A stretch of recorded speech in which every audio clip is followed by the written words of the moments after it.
Hi everyone, welcome to the Polygon Forest. I am Vin Hill and I am joined as ever by indie developer Mr. Christopher Jarvis. Hello, and Vin, you're an Ubisoft concept I artist. am, I apparently. I do totally believe. forgot. Yeah, I keep forgetting. What are the odds?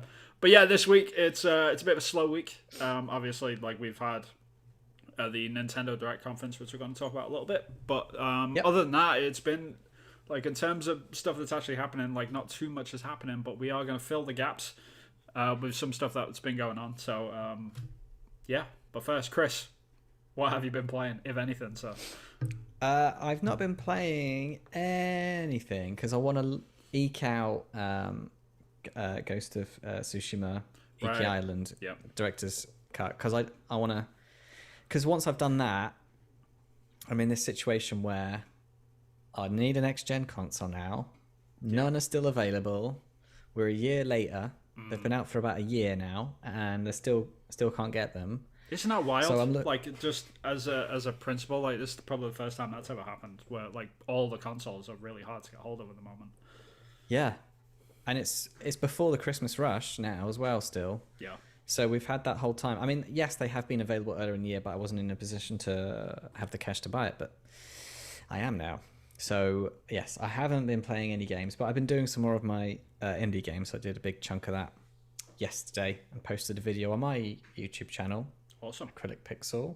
If anyone wanted to check it out after this video, Plug, obviously. plug. So you can go and watch that, Yeah, like and comment and subscribe, and yeah, awesome. about the indie game that I'm making. But no, I've not been making games. It's still busy. Home ownership is tiresome work. Ordering things, installing things. Got some lovely, nice blinds that you can't see. They're behind the curtains. I'm sure they're incredible. Boring grown-up stuff. Yeah, Like all the millennials watching this, be like, this is ugh. literally why you tune in to the podcast, just to hear about Chris's new blinds. It's true. So that's what I've been up to. But I've got a conundrum about consoles that I need to pick your brains about. But Okay. we can talk about what games you've been playing first, if any. Sure, yeah. I mean, I've been playing a couple of games. The first thing that I played was Plague's Tale. We talked about it last week. I finished that Yes. up. I polished it off. Got to the credits. All done and dusted. I really enjoyed the game. I thought it was pretty decent. Nice, small, double A game, as they call it. And they call it double A just purely for the team sizes that they do. I think that like the credits roll by really quickly. Like it was a small. How long list. was it? Oh, the actual game itself. Hours. Oh God, it went on quite a while actually. Like it was a lot longer than I thought it was going to be, considering that it's a double A game. I think it was about. I think we clocked in at about 12 hours or something. That's decent. Yeah, not bad at all, and it was well paced. Like the characters felt a little bit stilted at times. Like the animations probably could have they could have had like an extra couple of team members to work on animations, because like the character animations felt quite stiff at times. Yeah. Game looks absolutely stunning though. Like the way like the environments look and things like that, really cool. Like how you use the rats that are running around in the maps, like to your advantage or to your disadvantage. Like if you're trying to avoid them, like in the earlier stages of the game. Like all of that is really cool. Like it was a really interesting game. So I'm really like what this has got me into though is really looking forward to the sequel. Like I had no interest in this game whatsoever, and now that I've played the first one, I'm You're really into it. yeah, and the next game's out like next year, so it's just like, yeah, perfect timing. This is great. Like this Yeah. yeah, awesome. That was kind of like me and like with my PlayStation, like all these IPs that I just didn't really have too much interested in. Now I'm like fanboys of like Yeah, Horizon Zero Dawn and God of War. yeah. No, To it's name cool but a though. couple. It's been a really interesting little game though. Like I had like ups and downs with it. Like towards the end, the game sort of relies on the combat a bit too much, because the game isn't really built around it, and then like you run into these issues where it's just, you can tell the game isn't designed for certain things, but they're leaning on it a bit too much towards the end. Like it sounds ambiguous, but people that have played the game know exactly what I'm talking about, I'm sure. Right. But yeah, other than that though, like I really enjoyed it. People should check it out. After I finished that, I actually booted up on my PC this week for the first time in God knows how many years. But I booted up Diablo 1, which is like the original sort of 1994 game. Decent. Yeah, and it's been really interesting just to play through that, just like how archaic it is, but like how many memories I've got around it, like just in terms of pure nostalgia. Like there's Did it hold up? yeah, I Time? mean when you mod it, It holds up absolutely. Because people have made like high res texture packs for it and stuff, and you can make the resolution way higher and all that sort of stuff. So it looks great on your big screen now. Yeah, it's just getting used to like having to click on enemies over and over again, rapid clicking and moving around and all it like old school RPG stuff, adding stats to like +1 power and what does that mean and stuff. Just experimenting, just it's really cool though, because the way that Diablo 1 was sort of set up, you basically just start out in this town and then you go into these catacombs or catacombs, depending on how you pronounce it. You go down one level, but the level itself is actually randomly generated. So there's no there's no like sort of set thing for it. So you can't go and look up a guide or anything for Diablo 1. So it's different every single time you play it. And then every level gets more and more difficult. Like the only thing that I really hate about the game, like playing it in 2021, is just the ridiculously small inventory that you've got. Like every time you pick up like 3 items and like crap, I've got to go back to town, and you've got to go all the way back up into town. Like you eventually unlock like teleports and stuff to get back to town, but when you first start out, it's really goddamn tedious. But I think I'm down to like level 5 or 6 at the moment, but there's like I think there's 15 or 16 in the original Diablo, so I've still got a while to go. But yeah, I'm enjoying that, and the reason for that is because Diablo 2 Resurrected just got released, I think, this week. Not many outlets are covering it for the obvious reason surrounding Activision Blizzard at the moment. I think they're like sort of protesting against it, so a lot of outlets haven't even done a review on it. Wow. Which is their choice, I guess, like whatever. But yeah, that just came out. Like I am interested in that eventually, and yeah, I'm really curious to see how it goes. But yeah, it's still a while off. Like I'm just replaying Diablo 1, which I've had in my good old games sort of list for the past 4 years or whatever, whenever the remake came out, or the port, I should say, wasn't even a remaster. So yeah, been fun now. So I said I weren't playing any games. That's kind of technically true, technically not true, because I was actually on my little emulator, Sega emulator. Okay, yeah. Well, not so much me, but more so my boy Harrison, who's 5. Right. So he is now at that age where he can actually hold attention on Sega games. I was waiting for him to like want to get through levels and want to progress, and not for it to be like a passing thing. So I think he's ready now for a console. So I'm thinking about getting the old Nintendo Switch. Yeah, I think that'd be a good one for. I mean, how old is he now? So he's nearly 6, so 6 in November. There you go. Yeah, I think that's especially with the whole. We'll talk about this in a minute, I guess. Like the whole Nintendo initiative towards bringing in Sega Mega Drive games into the online thing. Like if you can pay, because the online system right now, I think it's like $20. I don't know what it is in the UK whatsoever, but it's like $20 a year, and you just get access to it. I think this was like 20 quid back in the day. This is like 7 years old now. It was a present, so I'm not actually sure how much it was. But it's got a rechargeable battery. You can plug your headphones into it. You can charge it USB. It's got the controls that you need. Yeah. And it's not 50 quid. And it's got a load of games. There's missing some things that I'd really like to play, like Altered Beast is not on there. And it's got some Sonic games, and it's got Echo the Dolphin, and it's got Golden Axe. So yeah, I've been playing a little bit. Well, I've been helping Harrison get through some levels while I've been tidying up or something. But yeah, so I think he's ready for a Switch. But yeah, I need to know what game he can play so it can hold a 5-year-old's attention. I'm guessing like a Mario game where you can just run around and just get killed. Yeah, I mean, if you get a Switch, there's so many options there anyway. Yeah. But yeah, I was gonna say like the only thing that if you wanted to specifically get into Sega stuff, I mean... But there's a difference between side-scrolling, isn't there, and like 3D games. Huge difference. But you say that, but like you put a controller in a kid's hand, they will figure it out, Like it's not like, oh, they're only 6, so therefore they can only play side-scroller games. Like that's not how it works. Like you put a controller in their hand, they will figure it out like within 5 minutes. Yeah, like, they'll figure it out, yeah. Like I've seen kids that like have to literally move their hands to like push buttons on the controller, and they will still play 3D like first person shooters and stuff. Like it's bananas like what they're able to do these days. But Yeah.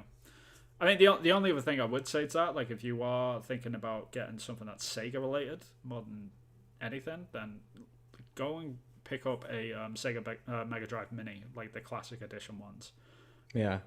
It's a small version of the console. I've got one behind me. I'll grab it in a minute if you're interested. But it's a small console. You get 2 controllers with it.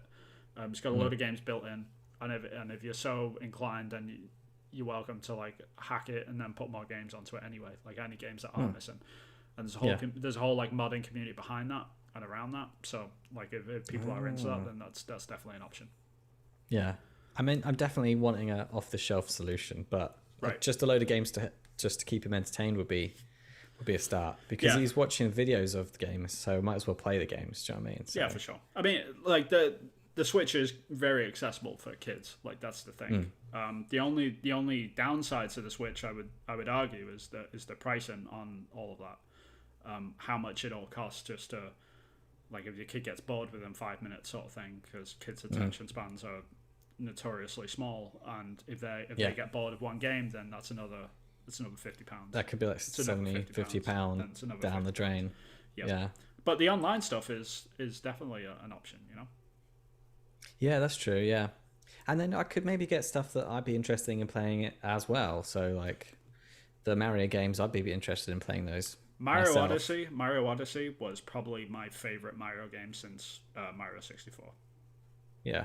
It was one of my games of the year that year. Like really, really good game. Very fun to play, accessible, just a lot of fun. I can't recommend it enough. That would be like, if you were to get a Switch, that would be the first game I would tell you to get before even something like Breath of the Wild, because I still think Breath of the Wild is very sort of it's quite overrated in my opinion. Like there's a lot of stuff in that game that was already existing in other games, and it's kind of interesting. Like there was a game came out this week, which you mentioned in the pre-show, but a game came out called Sable, and that's sort of been looked at as the like the Studio Ghibli meets Breath of the Wild meets Akira style game.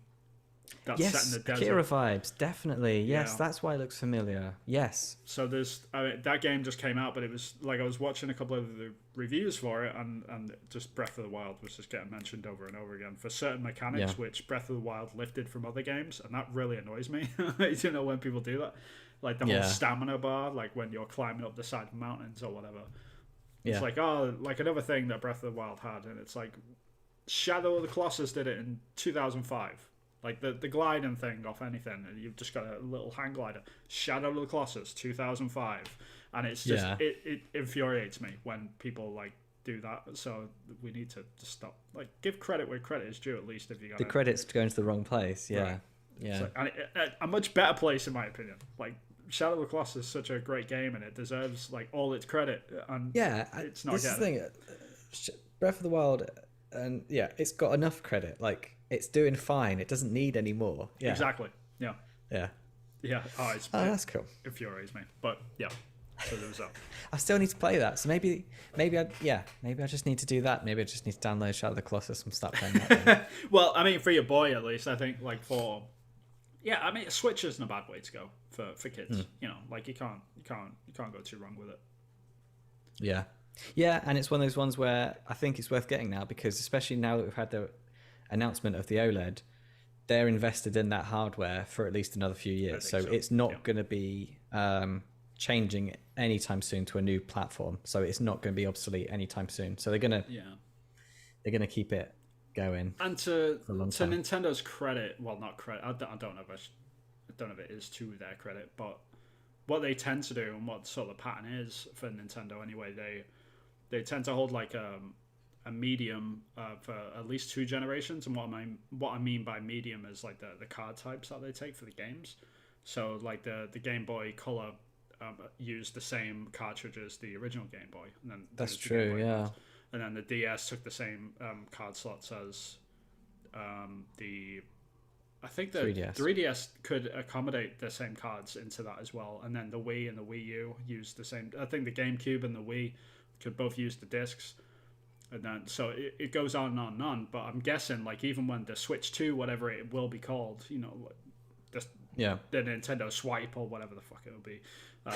Yeah, right. It'll probably use Click the same or something. Yeah, it'll put Nintendo Click.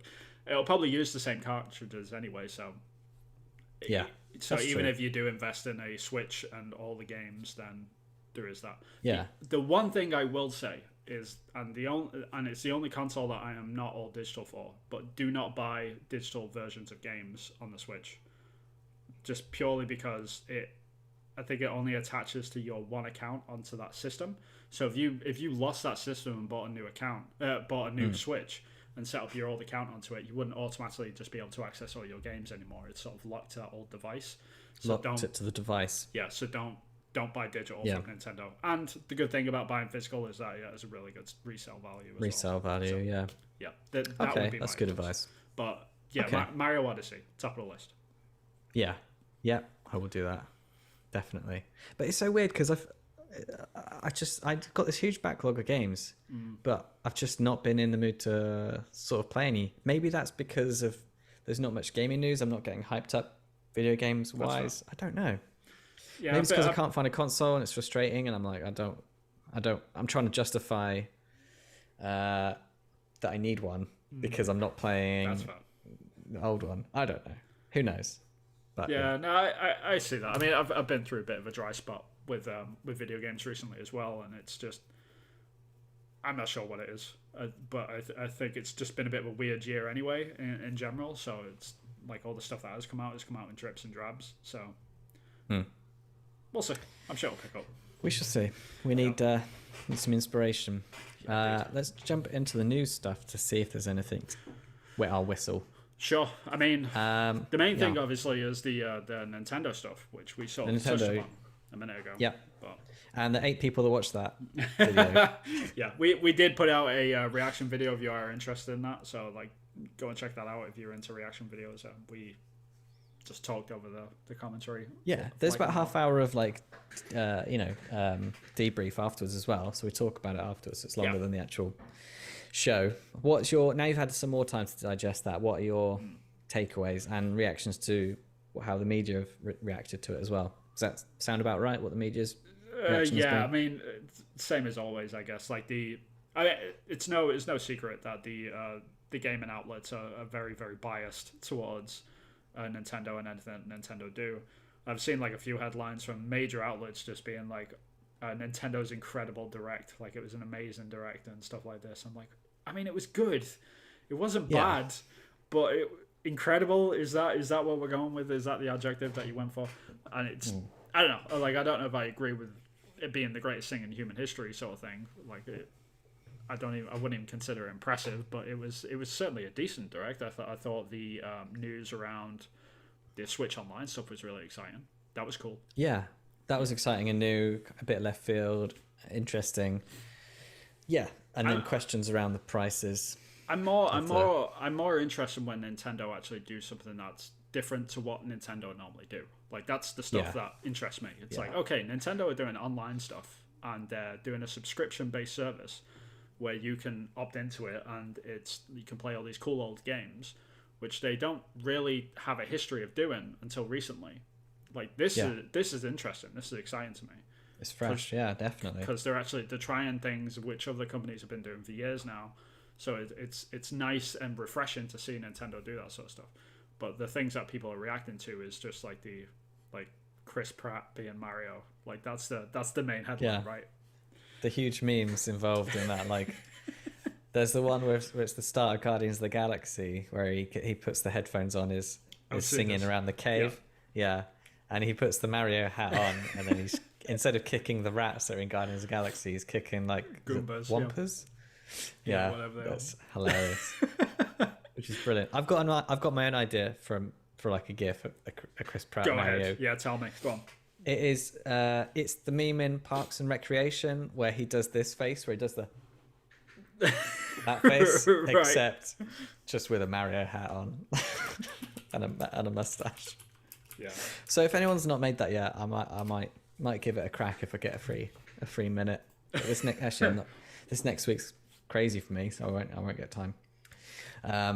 But yeah, I mean, what do you think like overall about like the announcement of like the Nintendo stuff, or the Mario movie, I guess. Like The Mario movie stuff.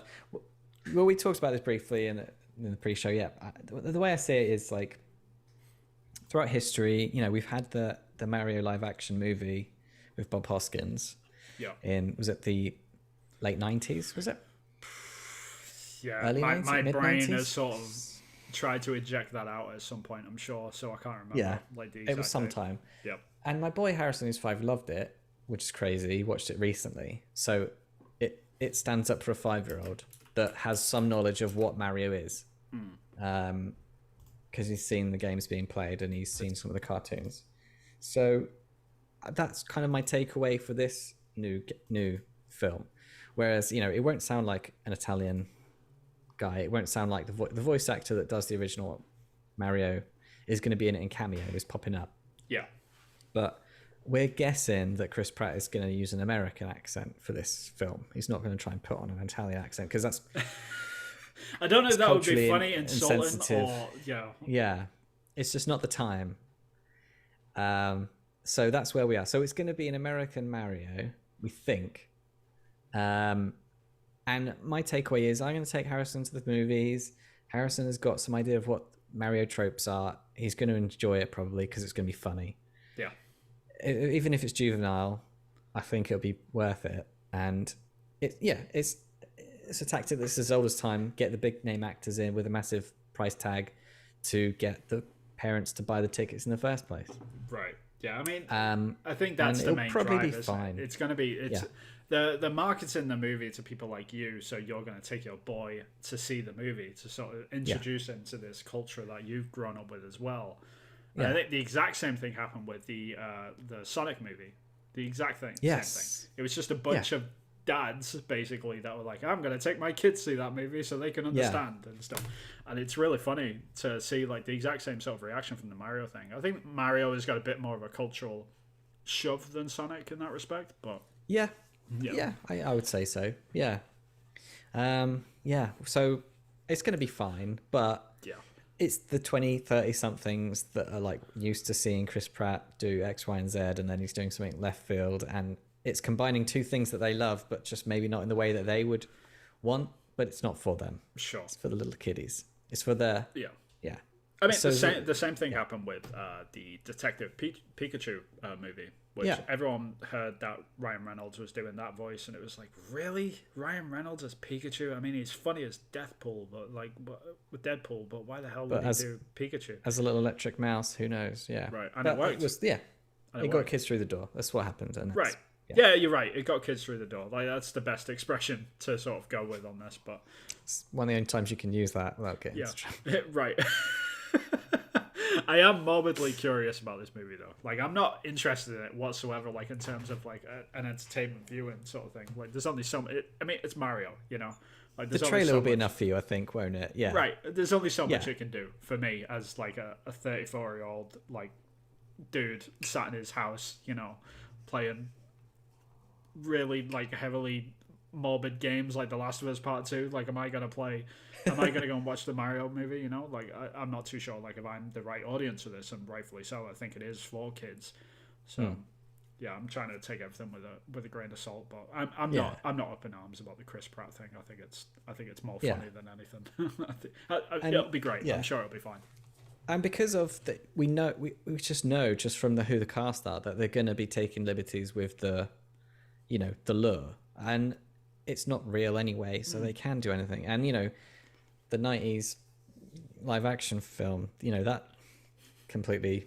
It's set a low bar. They're fine. There's no way in hell it can be worse than that. So, like, if it can't be worse than Bob Hoskins, like, doing this, then it's just nothing but net. You know what I mean? Like, they're fine. Yeah.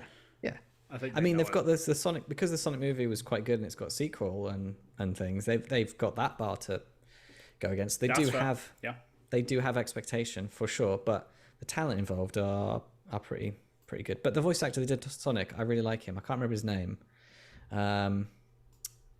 But he's really good. He's been in Parks and Rec with Chris Pratt, interestingly. That is interesting. So, yeah.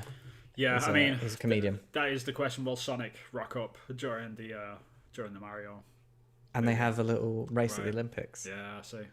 I mean, they have the Mario and Sonic Olympic games, like the actual like Exactly. video games that come out. So yeah, I mean, Crossover. yeah, Nintendo mostly own Sonic Mostly at on this point. Sega. God, Yeah. it hurts. It just hurts. It's like you can watch it like during the video when we were watching it. Just seeing Sega Mega Drive being on the Switch was just sort of like, this is painful for like the little Mega Drive owning kid inside of me. You know, like that hurts. Yeah. So it's so weird because it's the equivalent now of if in 20 years time on the PlayStation 7 there's an Xbox app where you can play Halo. You know what I mean? That's what it's like, and it's like, that's just. Yeah, and it's like £100 for a wireless Xbox controller that doesn't have haptic feedback. It's like, yeah, we've taken off the haptic wireless controls. Yeah, gold. Yeah, that's the equivalent now, and it's like I'm not like I'm totally against like this toxic sort of culture of like fanboys that we sort of got at the moment. There's like people literally on Twitter that will sit there all day just trashing other companies because it's not their company or whatever, and constantly comparing things, and like there's that. But when we were kids and it was like in the playground, like it wasn't the same thing where you're like no, Sega's better because I've got one and you don't and stuff, and like that was the end of the argument. Yeah. So and you'd have the argument face to face and not over the internet. Yeah, and threatening each other like with death threats and stuff, which is that never happened. Thanks, there was Twitter. a time before that. Yeah. Thanks, Twitter. Good times. So what else is happening? Kenya Bridge of Spirits has been eagerly anticipated and it's out. Yeah. It's being reviewed well. I'm seeing a lot of Twitter people that were hyped for it and they're kind of backing up their hype. Yeah. You've got an interesting take on it. It's not really interesting. It's just more so like if you read the reviews, like because I'm one of those weird people that still reads reviews and not just looks at or a Metacritic granddad score. I know, right? Yeah. But yeah, it's just really fascinating. If you actually read through the reviews, they've got a lot of complaints just like laid out, saying it's very formulaic. There's nothing really original about the game. Looks absolutely beautiful, like in terms of the animation, but of course it's made by people that have worked at like high end sort of animation studios. Like it looks absolutely stunning. Can't knock that. But like there's pretty much no progression in the game in terms of like how you level up your character. There is like a level tree or whatever, but there's nothing meaningful. Like you don't unlock any meaningful abilities or anything like that. So there's a lot of problems there, and like just the structure of the game, like they're saying, like the main character doesn't really have like a proper story arc to her whatsoever. Like it's just it's more about the stories around her, and it's like apparently quite frustrating. But at the end of all of these complaints within the actual reviews itself, like there's this really interesting moment where it's just like, yeah, these are all the problems laid out, 9 out of 10. And it's like, wait, what? Like why? Wait, why is it a 9? Not justified the high score, basically, is what you're... Yeah, and it just doesn't really line. I mean, I don't care about scores anyway. Like, I don't really look at them unless... The only time I actually care about scores is, like, when I'm looking at a game that I've worked on. I've, like, hypocritically, but, like, that's just... You can't help that.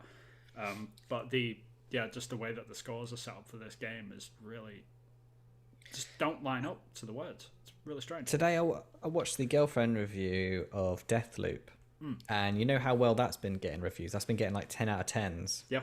The girlfriend review hot take was basically saying like it's a solid 7 or 8 out of 10. Like it's a solid game, but it doesn't deserve all the praise. And what they basically were getting at in the really interesting, funny, unique way that Girlfriend Reviews does do their reviews is that they were saying that they think it's probably because there's been so little games come out and we're coming out of COVID and there's so many delays that journalists are just happy to be working again. Then as soon as a game comes along that's out, that's kind of AAA, that's by a company that's got a good reputation, that is doing something innovative with the way that they're combining, you know, the mechanics and the story, it gets a 10 out of 10 for those reasons, regardless of the fact that you could argue that it's 7 or 8 out of 10.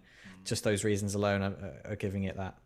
Because they compared they went, it's not a Red Dead Redemption 2. It's not a Zelda Breath of the Wild. It's, you know, it's not another AAA game that's 10 out of 10. They compare it to those games which are considered 10s out of 10s, you know, Deathloop kind of lowers that bar, which I think fair enough. Yeah, I've Yeah, seen I a mean, lot of the. I always have problems whenever a game gets tagged as a 10 anyway, just because, like, okay, is it perfect? Does it mean it literally can't get any better, sort of thing? Like, that's a hard number. And, like, by that standard, obviously, it's kind of a stupid statement to say anyway, because by that standard, we'd never give out 10s. Then the 9 would become the new 10. But it's sort of interesting when a 10 does come along, because that's automatically sort of loaded in that respect, where there's going to be gamers out there that don't agree with that. And I've started seeing that a lot as well about Deathloop, where the outlets don't really line up to what the users are saying, like the actual user reviews. A lot of people are saying, yeah, it's a great game. It's nothing, like, there's nothing inherently bad about it. It's just, it's not as amazing as they're sort of saying. And I'm sort of seeing that with Kenya or Kenya. I can't actually remember how the pronouncement is. It's Kena. So is it Kena? Yeah, it was Kenna, but like I watched a developer interview not too long ago on that, and he pronounced it Kenya or something. Every person in our company that I work with, because I've got a day job, we all pronounce the company name differently. Yeah, I mean, same thing at Ubisoft. Like, you go to the UK and people call it Ubisoft with a Y at the beginning. You go to Japan, it's completely different. It's Ubisoft, which is like, they look at the Ubi as like UBI, as if it's like an abbreviation almost. A person. Oh, an abbreviation. Oh, right. So they look at it like that, and then Software is like software, like Ubisoft, like Ubi software. So they lengthen it out way too much, sort of thing. But like in France, though, it's Ubisoft, like U, and that's how we pronounce it in Montreal as well. So it's like everywhere's different, but no one can agree on that. Story of my life. So yeah, what else has been happening? The Kirby people are the same as us. Post-apocalyptic. The post-apocalyptic Kirby people are just as like, what happens the heck? to people? Like left field, like, and it's also seemed to be one of the more popular announcements as well. Like, yes, finally a standalone Kirby game that's 3D. So that's never happened before. So never actually piece those together, like standalone 3D Kirby game. Yep, first time. Yeah. So of course it's post-apocalyptic, because what else was it going to be? Yeah, I mean, the game looks great. It looks fine. I mean, it makes me a lot more interested because of the setting. Like, I actually want to know what the hell this setting is about. Like, we joked about it a lot, like being like, okay, did Kirby eat all the people, and this is why it's all falling apart. But there was yeah, I mean, the thing that makes me interested though is stuff like Mario Odyssey. The fact that Mario Odyssey was so good. Yeah. And Could this be as good? Could this be as good? Because it's like it's got the same sort of flavor to it. Who knows? Like, Nintendo are very hit and miss about how they bring back certain IPs, because a lot of the core mechanics of these games are very similar to their predecessors, especially when they're in the same sort of IP. Like Mario Odyssey is arguably quite similar to Mario 64 and stuff like that. So it's just the like Final Fantasy karting game. Yeah, it's just yeah.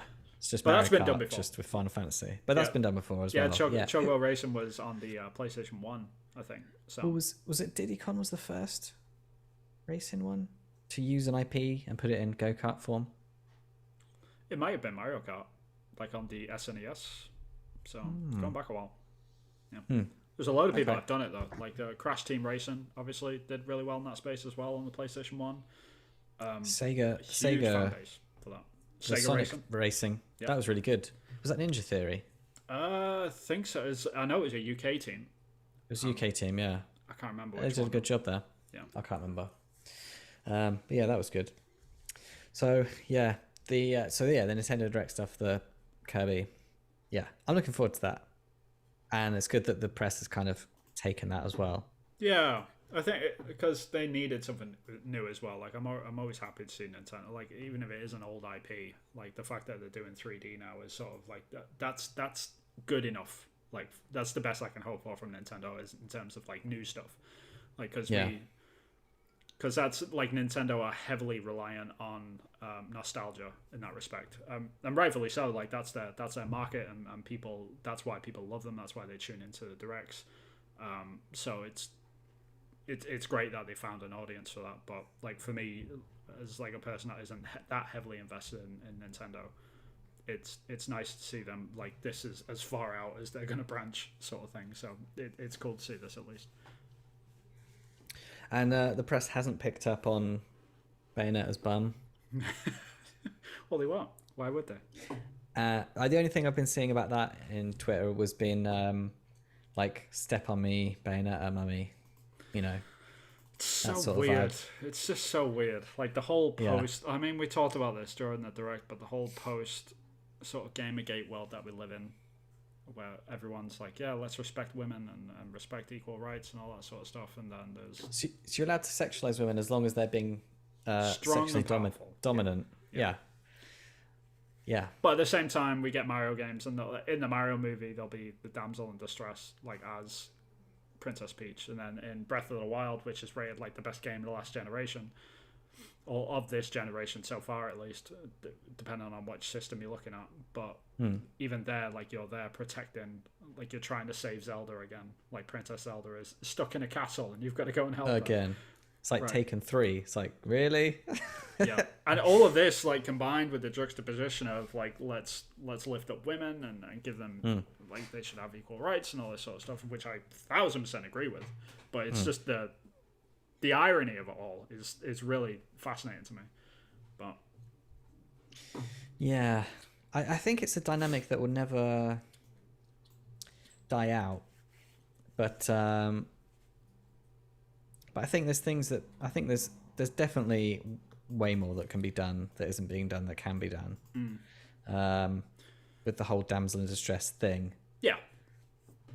There is a place for that sort of stuff, you know, like we can turn that on its head and we can like do the opposite and all of that, and like you can have moments where like someone's in trouble and you can save them like as a male or as a female or whatever. But like we can never just like flip it completely on its head, otherwise we'll get the opposite problem and then we'll have to flip it back, sort of thing. So it's about finding that balance. But the butts is definitely weird to me, I guess. But close up on the butt, yeah. I mean, it's a very Japanese thing, don't get me wrong. Like, I understand why it's there and why it's been done. And same thing with the Project Eve stuff that we saw at the PlayStation conference. Like, every shot was just like her shiny backside flying across the screen. It was like, Jesus Christ. And it was just like slowing down, and it was like, I think I saw her ass more than I saw like the front of her face, if I'm honest, in that trailer. Which is, I'm not even over exaggerating, but it's really strange that's, you know, sort of where we are in that respect. I don't know. Yeah, that is a weird one, and that will be talked about in the you know the Mario movie, because was it Anya? Is it Anya Taylor-Joy? Yeah, the one that's playing Princess Peach. We know she's got a range. She can play a few different roles. So it'd be interesting what direction they take with that in the film. Yeah, for sure. Because the Wreck-It Ralph had that. There was news articles because of the Disney princesses were in the film, and you know there was a lot of articles about things like what they were doing, what their skin color was like, how true to the original IPs it was or wasn't, and it seemed like they were whitening up some of them, and like the whole conversation around cultural appropriation it's something that's never going to end, and it's a fascinating subject because the things that are used as examples the most are like things from Japanese culture. And they say, oh, you've whitewashed it from Japanese culture. But like the opposite kind of happens a lot in Japan as well, which is never sort of mentioned. Like there's a lot of white characters that are like Japan washed, you could say, and vice versa. So it's very interesting. Because Princess Peach is a Japanese version of a Western idea of what a princess is. And Princess and Mario is an Italian plumber. Is a Japanese version of what an Italian plumber right. And Peach has got blonde hair and blue eyes, and she's meant to be Japanese, and it's kind of strange, you know, like you don't really when you try to put it into some sort of global context, it doesn't really fit a lot of the time. Like I've had this conversation a million times with people, but one of the main characters from an anime called Death Note, the character of L, is meant to be British. Like, he's meant to be a white guy. But like in all the Japanese movies, he's always portrayed by a Japanese person. I don't have a problem with that. Like, I think the whole conversation is sort of silly in that respect. Like, the director's got his own vision; he can do what he wants, and the vice versa happens as well. Like Ghost in the Shell, like obviously an all-white cast and all that sort of stuff. Like, it's depending on how you look at it. But if the original creator is okay with it, in my opinion, then it's not a problem. Like, that's sort of where it starts and ends for me. Like, if they are okay with it, like the people that came up with this stuff in the first place. Yeah. And I really don't see anyone has an argument to sort of stand on at that point. But to each their own. Everyone's got an opinion about this. Yeah. It'd be interesting to see if there are any Japanese characters, like, looking Japanese. That'd be interesting. Yeah. Yeah. Because there aren't any in the Mario universe, are there? So it'd be interesting to see how they deal with the movie. Yeah, I mean, this is the thing. Like, it's Mario, right? Like, I don't really think it's the place to. It's not real. About. Yeah. Like, people are talking about cultural appropriation and like in fiction. It's sort of like, wait, what? Like, this doesn't even make sense. Like, none of this is real anyway. So yeah. Yeah, yes, that's very true. But young impressionable people are gonna watch it thinking this is how people should act or shouldn't act, or this is appropriate, not appropriate, blah blah blah. Absolutely. So yeah, they've got to navigate that with the archetypes of a Japanese interpretation of Western characters from the 80s. Yeah. So good luck. Yeah. At least Sonic is just a blue hedgehog. Well, Mario's just a plumber that jumps on stuff, goes down pipes. Yeah. That's it. That's all he was. But he's become this sort of like cultural icon. But originally he was just like this, okay, we need a dude that jumps side scroll. Okay, we got this character from this last game that we did in Donkey Kong called Jumpman. Yeah, Jumpman's a terrible name. Let's give him another name. Okay, we've got these pipes. He could be a plumber. Okay, let's look for an Italian name. And then they found Mario. And then, like... Well, you know why he's got a mustache? I don't know. Because there weren't enough pixels to do a mouth. It does not surprise So that's why me. he's got a mustache. Yeah. That doesn't surprise me at all. Yeah. Like, I do a lot of pixel characters as well, but I rarely ever put mouths on them, just because like it gets way too small for them to read. It would just be like a little... Yeah. And even if you did put, like, because you get to this weird sort of situation where if you put a mouth on it, then it looks like their mouth is like this big. But then if you don't put a mouth on it, then it could be small, it could be medium, like, you don't know. So it's best to leave that stuff ambiguous. So I totally understand that, like, if they put a mustache on it. But yeah, fascinating. Yeah, I don't know. I think the movie's going to be fine. Cultural appropriation aside. Yeah, there'll be some gags. It'll be funny. Everyone involved is, well, they've got the grade A cast, so they'll all be able to perform well. Yeah. So yeah, it just depends. It just depends how many butt shots they can get of Peach in their first trailer. I think that'll be. Yeah. That was a joke. Butt shots. That was a terrible joke. Yeah. But yeah. Butt shots. I want to see Toad's butt. Toad shots. There's an innuendo in there somewhere.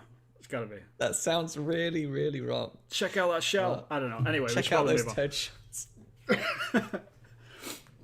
Yeah, I mean the only other thing about the Nintendo Direct really was the online stuff, which was it did come out afterwards that the membership is going to be announced in October, they said. So they still need to crunch the numbers, I guess. Like, I really don't know why they announced this without having the price set up. But yeah, remains to be seen. Yes. Hopefully maybe it's just marketing, just we're still dotting the I's and crossing the T's and just weren't ready yet. And just getting things signed off.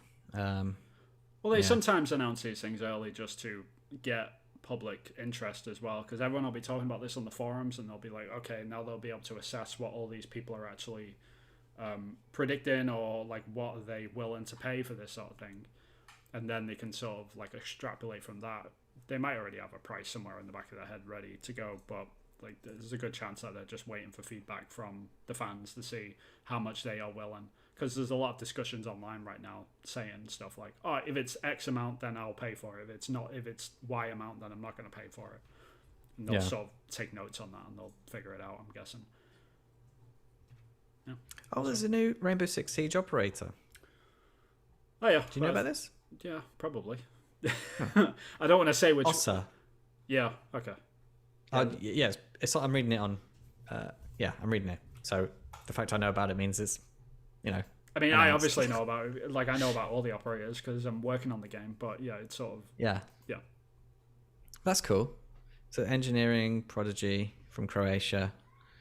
Don't need to know the backstory. Oh, it's a lady that's got a riot shield. Cool. That's It's cool. yeah. I mean, it's legacy characters from Siege Right. for now anyway. I think I'm not actually sure like what's getting announced and stuff for that. Yeah, I don't know if they're going to be adding new characters later or what. Like, I really don't know about any of that. Yeah. I work on environments. I've no idea. I can tell you everything about the levels one day, but can't tell you anything about the characters. Do not touch them. Don't look at them. So, yeah. Different world. That's cool. So another thing we've been moaning about pre-show, games news. What am I on? Games Radar. Everything on games news is film and media. Yeah. It's not video games. It's films and TV. Yeah. What the heck, man? Yeah, I mean, we've had this conversation before about journalism and games journalism and not sort of stepping up to the plate yet. We're in this weird sort of in-between moment where the games industry has gotten really big. There's a huge fan base for it, but there's not really the content to sort of match, you know, the want of information. So like we're in this weird position now where when Marvel announce a new trailer or something or a new movie or a new IP, the big outlets will pick it up and they'll report it out as news, and we haven't quite got there with the zeitgeist in the video games media yet. So we're in this weird situation now where all the outlets like that do journalism, quote unquote. I say quote unquote because I don't really think they're journalists. I just think they're critics. They're critics with a publisher. Yeah, they're now looking to scramble, and they have been for like the last sort of 5-10 years. They're sort of scrambling to different ways to bring in people, which is movies and series and comic books and things like that, like wider culture, popular culture anyway. But yeah, so they started, like as you said, they've started taking on whole sections of their websites just for that stuff. Yeah, it's just not good journalism. Like I'm on the Kotaku homepage now. That's a shame. Condolences. And they've got 2 articles and one on top of each other, and it's just disappeared. But both about oh no, here we go. Activision Blizzard QA department seems like a hellhole. Seems like is not good enough journalism. Yeah, it's not. Like that is like I haven't even read that. I didn't know anything about the story. You've just read it out to me. It's them sort of words that annoys me with the games industry. Like they are just jumping on the bandwagon, like as if they themselves are consumers and they're just sort of co-reporting on it based on other people's reactions. They're not actually reporting on it. Like there's no original journalism here. Seems like we heard, just like you. We've read a tweet on Twitter.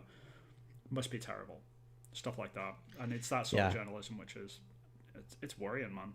It just seems juvenile and not. They're missing the point of what journalists' job is to communicate news, by being as communicative with the facts as possible to let the consumer come up with a balanced understanding of what's happened.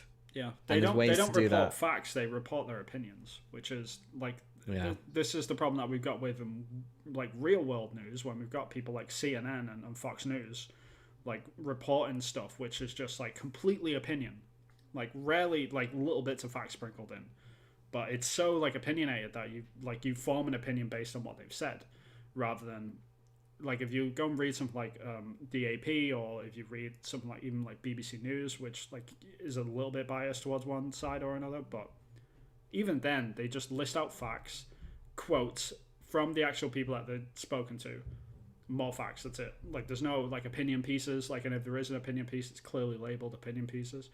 We have none of this in video games at the moment, like, and it's kind of worrying, like that we're sort of heading down this road, because what it's doing is just it's sort of extracted out into this marketing campaign, and it's just a marketing tool now for companies and just gossip columns, and it's really weird to me. It's just really strange considering how big the games industry is. This is how they're sort of treating it. I think there's this huge void of like there must be there's room in this environment because they're all the same. Like Games Radar I looked at, not great. It's just full of films and TV. Yeah. GameSpot, Kotaku, all the big they're like the big three, I suppose, aren't they? Really? Yeah. There's IGN. That's another one. IGN. There's like room for journalists with integrity that report like journalists, and only on video games news and not TV and films, and for it to be like awesome. Like you still get the adverts on the articles or whatever, and you still do like reviews and still do like opinion pieces and whatever. But like, there's got to be a room for that. Yeah. Like, people, I'd be crying out for that. I would if there was a website like that, I would go to that every day, and I would just never look at any of the others ever again. Yeah, I mean, the problem with all of this is that the people that are even got like one toe in the sort of that sort of field which we're talking about, which we're sort of wanting and what we sort of need for the industry to keep it accountable. Like, this is the main reason why. Because when you report these sort of things, like, things change for a good. Accountable journalism is freaking important. Yeah, it's really important. And like the problem is that the people that are slightly doing this and not doing it even that well, people like, unfortunately, I'm like sorry to call them out, but like people like Jason Schreier, like they who get stuff wrong all the time.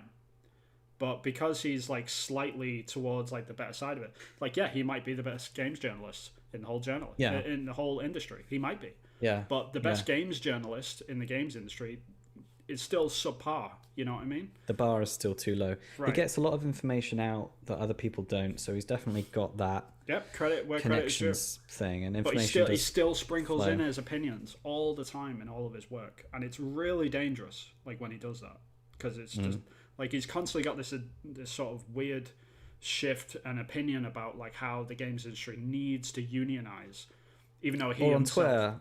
He'll rile people up on Twitter as well with his choice of words. Yeah, which again is not the purpose of a journalism.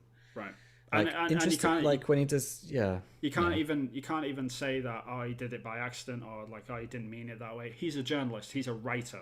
What he does for a living is use words to convey information. If he can't do that right, even on his social media, then he needs to like be held a bit more accountable to that. And he's constantly sprinkling it in his opinions about unionization and stuff. Like he's written 2 books on it. Like it's painfully obvious. And I've read one of his books as well. And the whole thing is just like an attack on the industry and how terrible everything is. And like, and he picks out individual studios and like he focuses on certain things. But it's just not how the industry is writ large, and it's not a fair assessment in my opinion. And like he's constantly pushing this thing in all of his work if he can, because whenever there's a bad journalist story comes out, there's always talk, like there's some side sprinkle of this is why they should unionize, and it's like, dude, like didn't need to say that. Like people, like this is up to developers, it's not up to journalists, it's not up to gamers, this is up to developers. That's it. They're the only people that matter in this. Like, it's their decision. Like, stop pushing this thing. Like, we'll figure it out for ourselves, thanks. Yeah. It's very strange. Yeah, because that does smack of, trying to leverage people that aren't involved in the decision-making to make changes in the industry, regardless of how noble and good and however you think the changes would be for everyone involved, consumers, developers, game devs. It doesn't matter how good you think that cause is. If you use your journalistic power to change people's opinions or influence people's opinions for the purpose in any, however much of a percentage this is going to change people's opinions, 5% of this article about thinking pro-union, that's all bad. Yeah, it's not what journalism is about. Like agendas should be left at the door, 100%.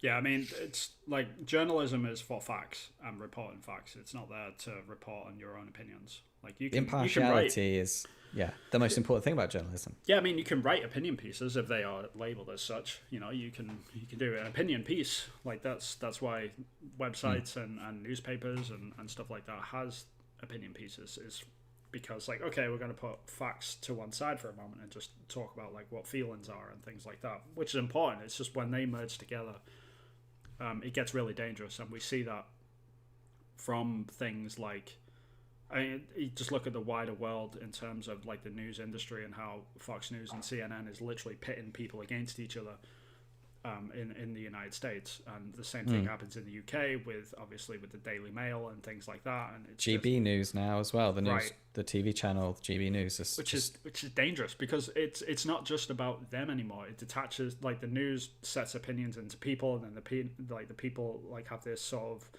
team mentality of like it's us versus them, and I'm starting to see that in the games industry now. Like we've been seeing it a lot. Like we see Twitter accounts that are just dedicated to just us versus them mentality of like Xbox versus PlayStation. Every time PlayStation messes up, there's the Xbox fanboys come out like, look how bad PlayStation are. It's like, why do you care? You know, like it's just this weird battle that's happening, and I'm pretty sure this has come from these sort of weird opinions from journalists and reporting on very specific stuff, and how they have these weird opinions like bleed down into the gamer fan base, which is, it's just bizarre to me. Like the whole thing is really strange. I think that to kind of thumbnail it and polarize the good side of things, it again, I can take it from Twitter. It's the wholesome memes. You know, when you get the wholesome memes, doesn't hurt anyone. Right. It's good for everyone. We need wholesome journalism in games. That's what we need, basically. But the purpose is... comes from like just listing out the facts and just talking about like what's actually happened. Because when they do that, it's very much just, okay, this X, Y, and Z has happened, and it's not saying, okay, X, Y, and Z has happened. Now you as the reader need to have this opinion about this because I feel like this. Now it's like, okay, I've got X, Y, and Z. I'm going to make my own opinion out of this, like whatever it may be. And they could sort of like process that and think about it from every side that they can. Like they're not already primed in a negative way. And I think that's where you get a lot of these fans that of video games that are gamers that are okay with all the platforms. Like they're not looking at like this thing like it's an enemy thing. Like we're talking about video games, for and Christ's sake. It's most people. It's the silent majority that are just okay with everything. Because if most people, if it doesn't affect them or bother them, they're not bothered. They don't really care. It's just the loud 10% on either end that are shouting at each other. Yeah. No, you're right. Yeah. But that's what the algorithm churns out, isn't it? Yeah. Because it's reactive and more people are commenting on it. It's more inflammatory. Right. Yeah. So strange. Yeah. Very, very strange. But yeah. Maybe that'd be our next venture, Vin. Maybe we'll get into hell no journalism. No, God no. Christ. I wouldn't want to be a journalist, but yeah. Oh, but I want games journalists. I want journalists to exist. Yeah, because good ones. I keep coming back to this, but I just do not believe that we have that many games journalists in the industry right now. We just don't. Like, there's a lot of these people that are sat in these outlets, unfortunately, and they do hard work as well. I'm not scoffing at what they do. Like giving us reviews for free, like they're allowing us to make good decisions on our purchases and like how we're actually looking at this sort of stuff. It's important. What they give you for the little they get in return is it's amazing. Like these people really aren't paid that much. But on the other hand, like the same people are being asked by executive editors or like editor-in-chiefs at these websites or like at these outlets and asking them like, hey, now a serious topic just suddenly came along. Like this whole Blizzard story. Like, okay, Blizzard story is broken out. Like you, game critic, like person that just gives your opinions about games and how the mechanics aren't tight on level 3 and all that sort of stuff. Now report on this really serious story. Yeah. And they're sort of out their depth in that respect because this is not what they're trained for. Like this is not what they're used to. This isn't their bread and butter. So like we're sort of there's this gap of people that are just not being able to do this sort of stuff properly. And the whole Apple versus Epic thing sort of exposed that like really wide open for me personally. Just seeing people. Because the misreporting of what was actually happening because of the lack of understanding. Yeah. Because people didn't read the legal document and they couldn't report the facts. They put out these crazy misconceptions and lies, like just completely incorrect.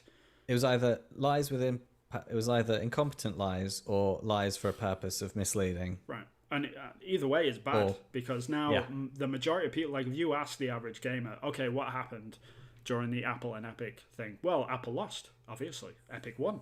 Epic got Apple. Now they have to allow Epic to be able to like use this separate payment system outside of their system, and now they don't have to pay anything to Apple. Like, this is a win for Epic.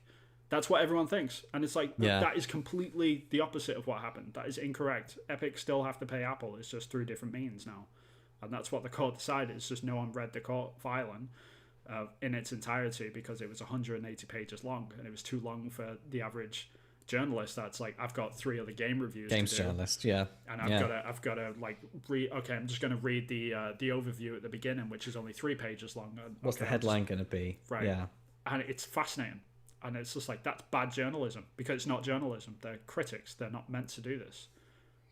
It's weird. Yeah, it's tricky. It seems like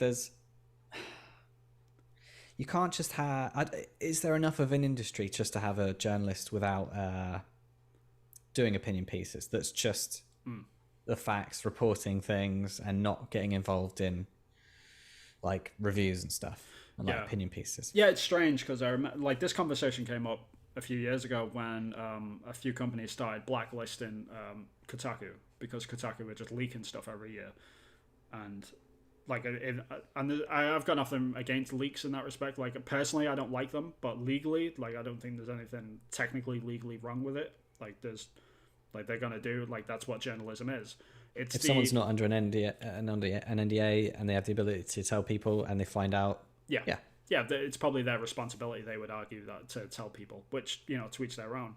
But the difference is that when, like, because that is journalism, like they're reporting on projects that are unknown, sort of thing. But then when you start asking the same publishers that you're leaking from, hey, can we get some free codes for your next game to come out? And the publisher says no.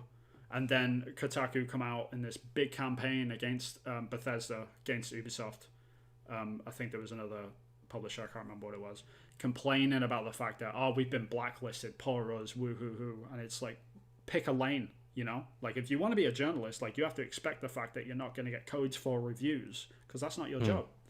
But if you are going to be the critic 100% of the time, then stay away from the leaks. Like, it's 2 clear lanes here, and there's this whole conversation about, like, the difference between critics and journalism, and this is the pure example of it.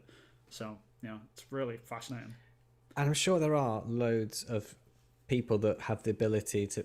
They might well be working. They might just be under the radar because they haven't had the right opportunities, aren't in the right companies, or whatever. I bet there are loads of people that are well up for this task, and it's just there isn't the platform there to share that good journalism around, unfortunately. Yeah, it's strange though, because like we have to be careful in that, like, someone that has the ability to leak something doesn't automatically make them a journalist. Like, there's people that are in that gray area, like like Jeff Grubb. He's a great example. The guy from VentureBeat or GamesBeat. He knows a lot of people in the industry, and he gets a lot of information, and he leaks and hints about stuff, but there's a lot of stuff that he knows about that he doesn't leak, because he's sort of got some level of integrity to that sort of thing, and he gets a lot of stuff right. But he would probably be the first to say, like, he's not like the investigative journalism sort of guy either. So it's just because people that you can leak a project from, it does not automatically make you an investigative journalist in that respect. So there's this weird. But I understand, like, stepping back from all of this, though, I sort of understand that games journalists, or critics in that respect, have to wear 2 hats, because there's like the income that they're getting is so minimal that they can't just go, I don't do reviews. I'm a integral games journalist. I my opinion is not given, so I can report on the facts of this video game, but you won't get an opinion out of me. Exactly. It's like, well, we've got money for reviews at the minute. We haven't got any news to cover, so. Yeah, and I'm pretty sure there is a lot of really good investigative journalists that are sort of stuck in the critic's chair that are being bogged down by that. And so the opposite is happening as well. And then the senior person who's like been doing reviews all of his life gets given this massive like story like Blizzard and Activision, and they don't know what the hell they're doing, but the people that do are sort of like stuck in the lower levels. So I can imagine a lot of that happens as well. I'm sure there's a lot of frustrations internally, and obviously we've seen some high level departures to other companies over the last few years because of that, probably. So Alana Pierce being one of them. Like, I'm sure she got sick of the industry in some respect as well. Yeah, because she struck me as one of those ones with integrity, and we don't know that, obviously, but I get that impression. That's all I can say. If the industry is so bad, she wouldn't have jumped shipped into the industry that she was reporting on, sort of thing. And that's sort of what I look at a lot. So I see people from IGN leave all the time to jump into the games industry. Yeah, I've heard horror stories like editors literally rewriting writers' articles, and it's got the writer's name and picture, and it's like, well, it was rewritten by the editor. Like, this isn't my words. Like, this isn't the angle I was going for. All this sort of stuff. So it's hard, man. But yeah, who knows? I mean, as the industry grows, like, this is probably going to be a self-correcting system at some point. Like, there's going to be a day where we realize, like, okay, there's actually a lot of want, and the industry gets so big that there's more of these sort of stories to come out to actually, like, focus. You can have critics and you can have journalists, and they can exist. I'm sure in there the is same space. grey area as well that's done well. I mean, I like the fact that there's people out there that are dedicated to informing gamers how games are made. Like people like Daniel Dwyer that's doing no clip documentaries on how games are made. Stuff is hugely important because it removes that sort of ambiguous assumptions that gamers have about how games are made, and that's really important because it humanizes people like us that actually make games, and it's really vital to going forward because it can actually change a lot of mindsets when people think, oh, you've had 2 extra months in a game, therefore you must have changed all these things. And just tweaking that mindset like gives us a bit more slack and things like that. So it's really important. Definitely. It seems like a weird industry in that people have this impression. It seems like people without any experience other than the end product seem to have an innate understanding of the process or practices involved, and they have an opinion on it more so than any other medium.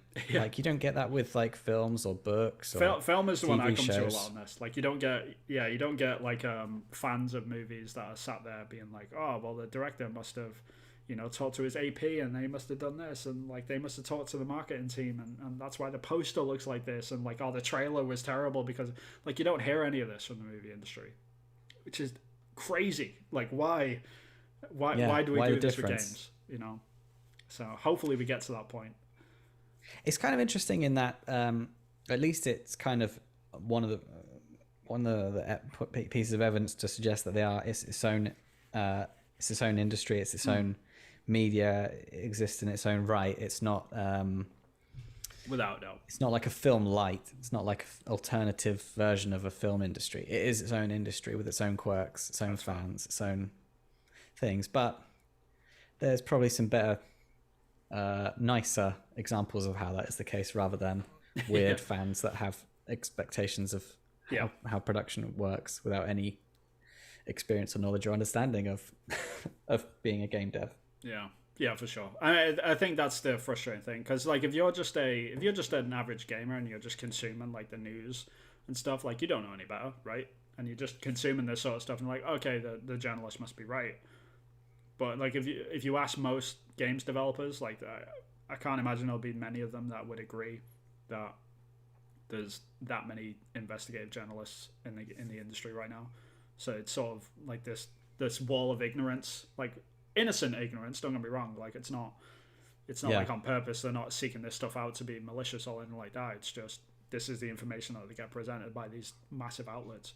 So yeah, well, my experience in games media with some things that happened to me has been one of, well, that was made up, or that wasn't just the reason I did it, or like that was taken out of context, or Google Chris's name. Google Chris's name. I didn't mean to say that. Like, can I tell them that I didn't mean to say that and I misspoke? Like, Nope, it's all there, and that's what people think.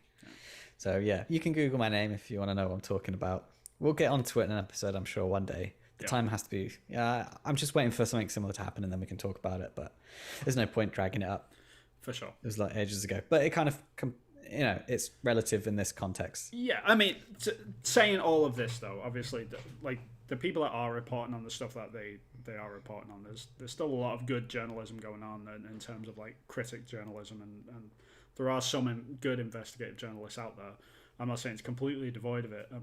I guess we're just talking about like they just need to bubble to the surface and take over. Is what we're trying to say. Yeah, for sure. I think because there's a lot of good work being done. It's just it needs to be put forward so people can actually consume it and understand it and understand the industry for what it's actually going through, and it's not just weird sort of opinions about like unionization from people that aren't even in the industry. It just annoys the hell out of me. So yeah, I mean, if there was an article written by more developers about unionization, then I'd read those, you know? Yeah, I want those opinions. They're the opinions I want to hear. But I don't want to hear from journalists about how they think unions are good for the games industry. It's like, you're not even in our industry. Like, go away. How would you know? Yeah. So I don't know. Yeah. That kind of took a left turn. It did. Sorry, you got me all riled up. Like, goddamn journalist. Like, oh, got it out of my system at least, right? Yeah, definitely. Yeah. Well, I mean, you work at Ubisoft and you've had your fair share of. We've had a rough year, to be fair, when it comes to journalists. So yeah, we've been on the receiving end of that. Just made up stuff or stuff that's been exaggerated out, or they focus on certain things, even though. Yeah, I mean, I'm not going to defend that sort of stuff, but we concentrate a lot on the very, very small minority. I mean, I don't know. Like, one thing I do want to say to this more than anything is that we need to stop focusing on companies as a whole when it comes to these sort of stories. And this is the problem which I have with journalists in the games industry more than anything else. We don't focus on the individuals, like when these sort of things happen. When there's a problem at a company, we tag it as Activision Blizzard. We don't tag it as the individuals that actually committed these acts. And almost to the top of the chain, like they go to the top of the chain. They assume that it's literally the top old guys that are at fault of what's been happening. That's the inherent danger. It's just like, okay, because Activision Blizzard did this, therefore it's the guy at the top that did this, so let's go after him. And it's that mindset which is dangerous. Like, we shouldn't be doing that, because there's going to be a day when one of these stories happens, it goes all the way to the top, you kick the guy out, and it's actually just the fault of like a couple of people at the bottom that were actually doing this sort of stuff as individuals, had nothing to do with the company. And when that sort of stuff happens, it's going to be a weird moment where we're going to be like, oh crap, it's actually going to provide protections to these scum at the bottom that are doing this. Yeah, we shouldn't be doing it. There is a responsibility, obviously, the people at the top, to ensure a safe working environment and to ensure these things are in place. Yeah, but there's a lot of people between the top and the bottom where these things are happening that seems to be, at least in the media, not a focus. And is a focus of the people at the top. Yeah, I mean, I've, from people I've spoken to about this, or like you see it online, there's most people can name the CEO of Ubisoft, but they can't name the accused people that have been fired from Ubisoft. And that, as a fact, is strange to me.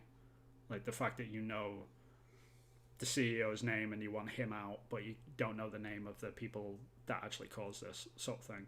Like, that is bizarre to me. And people that have been fired, they've slunken off onto other jobs higher up in some cases. And that is the danger. Like, you're right. Like, that's the danger, is that because, like, okay, Activision Blizzard are the problem. Like, when these people start leaving, they leave the bubble of Activision Blizzard. They go to new jobs, and they're fine. Like, they're unaffected by any of this.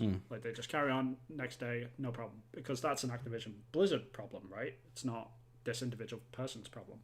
And they do it in the film industry properly. Like, we don't... Like, when Weinstein came out, when all that sort of stuff happened, we didn't attribute People didn't blame the Weinstein company. To the publisher. Yeah, right. Yeah. Like, his brother didn't get castrated, rightfully so. Like, his brother didn't do anything. Yeah. And we don't do that in games. And that's the part where the journalists have sort of failed us over the last few years. And that's why I've become really... I don't know, like, really sour against, like, the journalist industry and the games industry, because it just doesn't... It's not fair to, like, the people that are working in these companies that have done nothing wrong whatsoever. It's bizarre to me, but I don't know. Anyway, sorry, I'm ranting all over the place here. You got me all riled up. Needs to be said. Needs to be said. Oh well. So, how long has that been going on for then? Too long. We should probably wrap this thing up. Yeah. Yeah. But yeah, if you did join us live, we really appreciate it. Yeah, sorry about the crazy rant on. No one's live. I don't think no one's here. But if you are joining us after, we really appreciate you, like, hanging around and listening to us talk about crazy stuff. But if you did like listening to us Yeah. and shout about games journalists, then please give us a like and subscribe. Post a comment if you did Google my name and find out something interesting. Right. It'd be interesting if anyone does. It's just, yeah. Chris Jarvis on Google. Good luck. You'll have fun with that. It's all lies, by the way. It's all lies. None of it's true. The number is true, but that's about But yeah, other than Google, Chris, where can people find you? So on Twitter, I'm at Acrylic Pixel, posting my indie game dev stuff there, and on YouTube, I'm Acrylic Pixel. Again, doing videos on my indie game. What about you, Vin? Where can we find your stuff? Yep, you can find me on ArtStation. I am Vin Hill Art on there. You can find me in some of my concept art on there. I'm also on Twitter. Find me at Hillthought Games. I'm working on another animation cycle in a minute, so I should be posting that up within the next few days, I think. But I saw that. We didn't talk about that. So I mean, you've done your little Vin character. Yeah, I'll talk to you more about that soon. Oh, okay. Yeah. Maybe we'll talk about that next week. We'll talk about it next week. But yeah, it's okay. When I've got something a bit more concrete. But yeah, I'll show you that soon. Cool. But yeah, you can find that sort of stuff on Twitter as it comes out. But also, if you did like this podcast, then please hit the bell icon so you can be notified when we do go live and when we do put up a new episode, which is normally every Sunday. At the latest, it goes up on Monday. You can also find us on your favorite podcast services as well. So helps us with the old algorithm. So algorithms. Yep. So all you need to do is press the button. It helps us out a lot. Indeed. Yep. Tell a friend. Tell a family member. Don't tell anyone. We don't mind. Every little helps. So. Yeah. Anyway, until next time. Thanks a lot for joining us. Bye. Bye-bye.